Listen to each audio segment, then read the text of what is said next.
Welcome back, ladies and gentlemen, to another episode of the Nemaha Valley Outdoors Podcast. I'm your host, Ben Doden.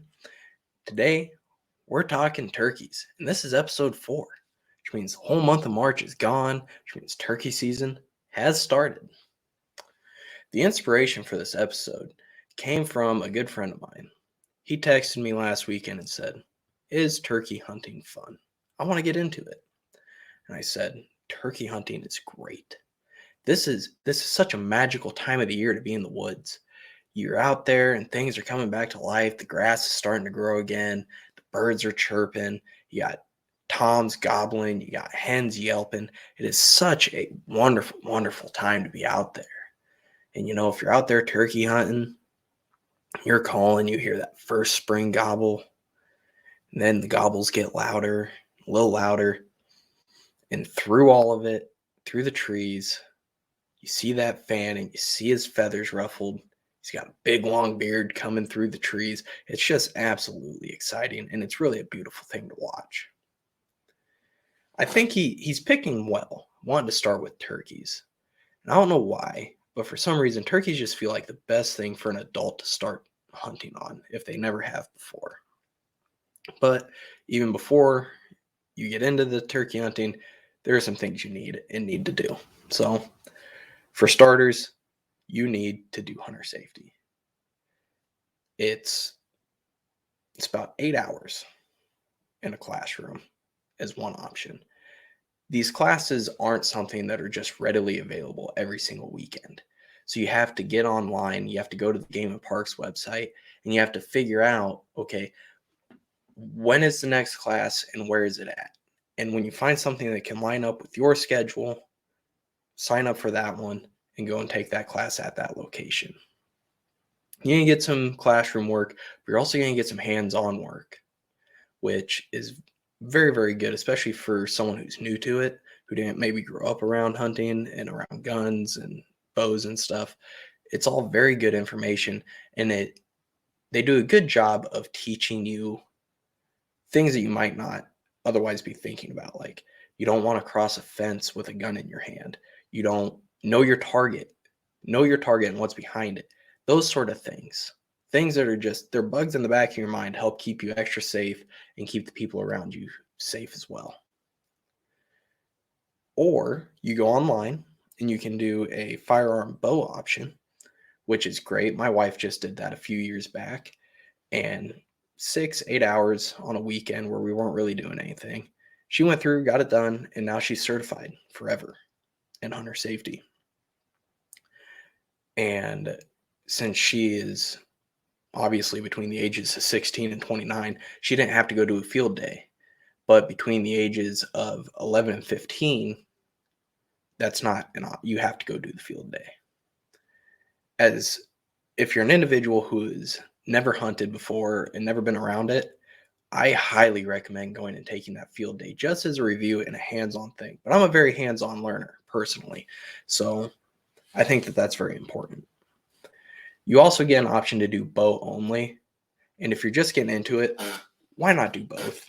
I say do both, because if you like it with a firearm and you want to keep going and doing it, you might decide you want to give it a shot with a bow. And then you're already certified. Bow seasons do run longer than firearm seasons across the board. So it's good just to have your bases covered in all aspects. Once you get your hunter safety done, you're kind of on to the next step of, okay, I need camouflage. I need to be able to hide from these animals. Turkeys have extremely good eyesight. Like, I was walking into a coyote stand not that long ago. I think it's 2 weeks ago. There were turkeys 300-400 yards away. I didn't even think they were looking at me. Apparently they were. So they took off running. It's amazing how good their eyes are. So you want to stay hidden. You don't need to break the bank on your camo. You can go to Walmart, go to Amazon, go find the sales rack at Shields and Cabela's and buy your camo. Especially starting out, if you don't know if you're going to like it, don't break your bank over it. You get into it for a few years, you want to upgrade to something nicer, maybe something that's a little warmer, more comfortable, whatever, by all means. But for spring turkey, I've been rocking Walmart camo for years.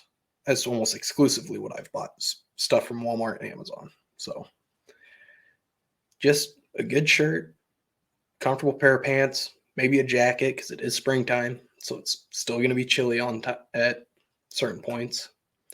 Ball cap and a face mask. I really like my ball caps. Shoot, they actually make ball caps that got the face mask attached right to it. So that's always an option too. Once you get your good camo clothes that you want, it's time to start looking into boots. You can get away with shoes, but you might be hiking through mud. You might be crossing a creek. You don't want to wear tennis shoes. You want a decent pair of boots. You can buy a rubber pair of boots from Tractor Supply for like 25 bucks. So make sure you get yourself a pair of boots. If you want to go a little bit fancier and get something that's maybe more comfortable or will keep your feet warmer, that is always an option too. But just starting out, rubber boots will do great. Once you get your boots and your clothes, it's time to start looking into your calls. And calls can be extremely, extremely overwhelming. If you just type in online turkey call, you're going to get 500 results. I start at the cheap end. Cheap turkey calls are going to last you a couple seasons, and that's enough to know if you want to invest more money. I like the box calls. Box calls are extremely easy to use. You know, one style that I buy, it's literally a box and its lid is on a screw with a spring, and you just graze the lid across the top, and that makes a hen sound, which is what's going to bring in your toms and your jakes and whatnot. Another style of box call is it's got a slate on the inside and a little push button on the end. So what you do is you can kind of tune it with a spring knob to get the sound you want for either purring or clucking or yelping, whatever it may be. And that's going to produce a lighter call when you push down on that button. So, push, push, push, you're getting yelp, yelp, yelp. And those quieter calls, when a turkey's close, you don't want to spook them off with a super loud call. So those quieter calls are very good for closer quarters. Another option that you could go with is a mouth call. These mouth calls are pretty cheap. You can trim those up to fit your mouth, because I do know guys who cannot use mouth calls because it gags them. But you can trim them up to form fit your mouth, and you're gonna need to practice. You're gonna have to practice with them. Just in the truck, in between TV shows, or you're sitting on the can, whatever. I practiced when I first got my mouth calls. I practiced so much, I was pretty sure that my wife was going to leave me. She absolutely hates it when I start getting new calls in, because I'll play with them in the house, in the truck. I don't care. I want to sound as much like that animal as I possibly can. A huge benefit to a mouth call over all other calls is your hands free. So you can be lined up on a turkey and not moving your hands around. You can have your hands on your weapon, and that turkey can still be coming into you. You don't need to block. Like I said, turkeys have great eyesight. They will pin you if you move too much. Another style of call is what's called a slate call. This call is a disc, and it comes with a pen looking thing. I don't know what it's called, honestly, but it's like a pen looking thing. And depending if you drag or make circles or whatever you do on it, it's going to produce different turkey sounds. You can get on YouTube and kind of follow along with some of those guys that use them a lot, and practice with that until you're replicating what you're hearing on the TV. Or if you're out in the woods, practice until you're replicating what you're hearing from the actual turkey. Those slate calls are great calls. And everyone that uses them, everyone I've been around that uses them, seems to call in more turkeys than I do, which they might be better at calling, or it might be the slate. I'm not really sure. Either way, those slate calls, though, they can get expensive in a hurry. So if you're just starting out, and you don't want to just go and spend a whole bunch of money, look for lower end or boxer mouth calls. Truthfully, they're all going to call in turkeys if you're good enough with them and you practice with them a little bit. So now you got your calls, you got your camouflage. Now it's time to start talking about where are you gonna hunt these birds? You got public land, that's always an option. You get into the Nebraska Game and Parks website, and they actually have an entire map of the state. And in this map, they have different chunks that is state owned that you can hunt. You click into this highlighted portion. So you find where you live on the map and you find a highlighted portion. You click on that, it'll tell you what's there, what's allowed to be hunted, what weapons you can actually use, or even if you can hunt there at all. There are spots where you can only fish. So Nebraska Game and Parks does a very good job of keeping you informed on land you're allowed to hunt. Once you find a chunk, you're going to need to do some scouting. You're going to want to get out there and look for the turkey tracks, look for the turkey scat, look for turkey feathers, figure out kind of where those birds are. What I would do, and what I actually do is I go out first thing kind of in the morning in that first hour of daylight to see where those turkeys are walking away from, because that's usually going to be a fairly good indicator where they're roosting. Okay, I got trees over here and turkeys over here. They're walking away. They probably roosted in those trees or close to them. In the evening times, I'll try and find the turkeys again. Okay, they're moving towards these trees. They're heading into this timber or this little patch. This is where they're roosting for the night. And so that way I know, okay, I need to set up here in this general area to get right on the birds first thing when they wake up. As far as private land goes, drive around looking for the turkeys. You don't just want to go trespassing. That's a no-no. Do not just walk onto someone's land you don't have permission to be on. As far as getting permission, though, I use an app called onX. onX is about $50 a year, and it's essentially an up-to-date plat map. It'll tell you who owns the property. So that'll give you direction. Okay, I need to go knock on this person's door to go get permission to hunt there. The worst anyone is ever going to tell you is no. And onX has opened up, personally for me, for coyotes, I got like another 10 stands just because I didn't realize who all owned land. And once I figured out who owned it, okay, I can start sending off Facebook messages. I can make phone calls. I can call someone who can give me contact information for an individual. So utilizing those tools is going to really expedite your situation of finding the turkeys.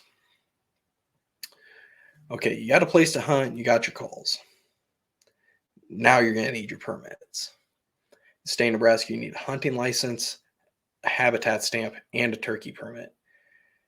From what I read this year, you're allotted 2 turkey permits. And those turkey permits are valid archery through shotgun.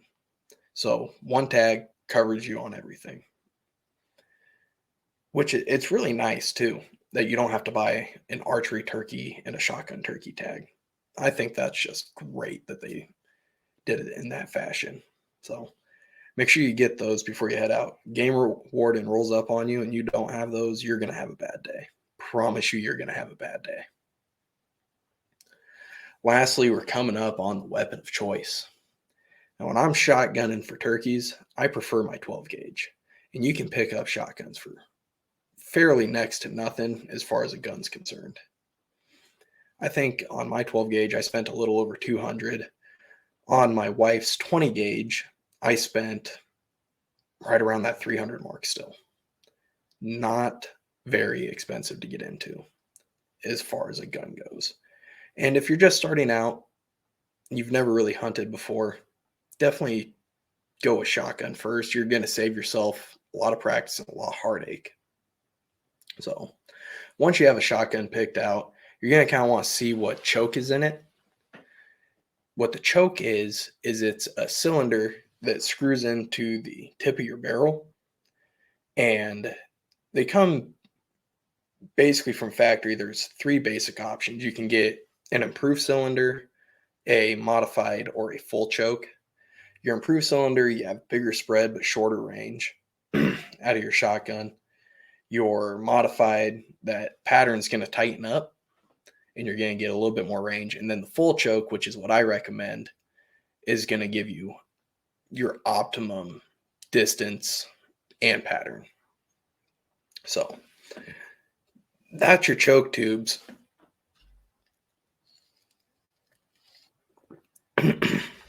You're going to want to look at shells then. Don't just go and buy a shotgun without making sure you can get shells for it. You know, different shells for different tasks for the gun all come into play. Now, what I run out of my 12 gauge is Winchester Double XP 6-shot, and those are available every turkey season. You can go and buy a box of them. TSS is a great shotgun shell to run for turkeys, but you got to make sure that the gauge of shell that you buy fits the gauge of shotgun that you buy. You know, don't go and buy a 410 shotgun and expect to find shells everywhere, because you just can't. I don't know why, but you can't. So once you got your shells, your gun, your permit, your clothes, and go and get yourself a turkey. If you can, take a buddy, tag along with someone. You know, it's always more fun with others to share in that moment with you, and that's a big part of what hunting is. It's the camaraderie. So, guys, good luck this turkey season. I hope all this helped out in getting you started with your turkey hunting.